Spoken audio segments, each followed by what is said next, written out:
नमस्कार। माली समाचार हिंदी में आपका स्वागत है। मैं दिनेश माली। सुप्रीम कोर्ट के आदेश के बावजूद एसबीआई ने नहीं दी इलेक्टोरल बॉन्ड की जानकारी, मांगा और समय। आइए जानते हैं विस्तार से।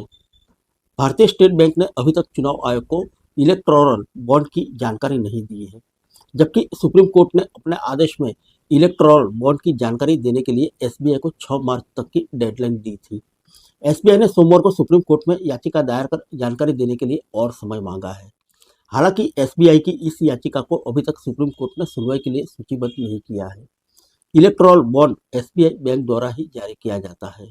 यही वजह है कि सुप्रीम कोर्ट ने एसबीआई को जानकारी देने का आदेश दिया था। सुप्रीम कोर्ट ने बीते 15 फरवरी को अपने ऐतिहासिक फैसले में इलेक्टोरल बॉन्ड योजना पर रोक लगा दी थी। सुप्रीम कोर्ट ने अपने फैसले में कहा था कि इलेक्टोरल बॉन्ड स्कीम असंवैधानिक है और यह योजना सूचना के अधिकार का उल्लंघन है। सुप्रीम कोर्ट ने एसबीआई को 6 मार्च तक इलेक्टोरल बॉन्ड की पूरी जानकारी, जैसे कि पार्टी को इलेक्टोरल बॉन्ड से अब तक कितना चंदा मिला और इलेक्टोरल बॉन्ड कैश करने की तारीख आदि की पूरी जानकारी चुनाव आयोग को देने का आदेश किया था। साथ ही चुनाव आयोग को कहा था कि वे इस जानकारी को 13 मार्च तक अपनी आधिकारिक वेबसाइट पर अपलोड करें।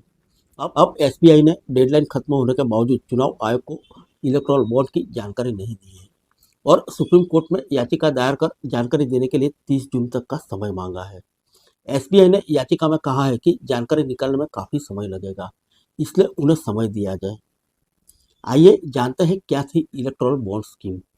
केंद्र सरकार ने 2 जनवरी 2018 को इलेक्टोरल बॉन्ड स्कीम को नोटिफाई किया था। इस योजना के तहत राजनीतिक पार्टियों को चंदा देने के लिए कोई भी अकेला व्यक्ति या किसी को भी साथ मिलाकर इलेक्टोरल बॉन्ड खरीद सकता है। यह इलेक्टोरल बॉन्ड एसबीआई की चुनी हुई शाखाओं से खरीदे जा सकते हैं और इस बॉन्ड को किसी भी राजनीतिक पार्टी को दान कर सकते हैं। यह बॉन्ड 1,000 रुपये से लेकर 1 करोड़ रुपए तक के हो सकते हैं।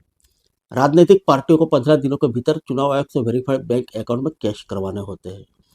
हालांकि इस योजना को लेकर आरोप लगे कि इस योजना में इलेक्टोरल बॉन्ड खरीदने वाले की पहचान जाहिर नहीं की जाती और यह योजना चुनाव में काले धन का इस्तेमाल का जरिया बन सकती है।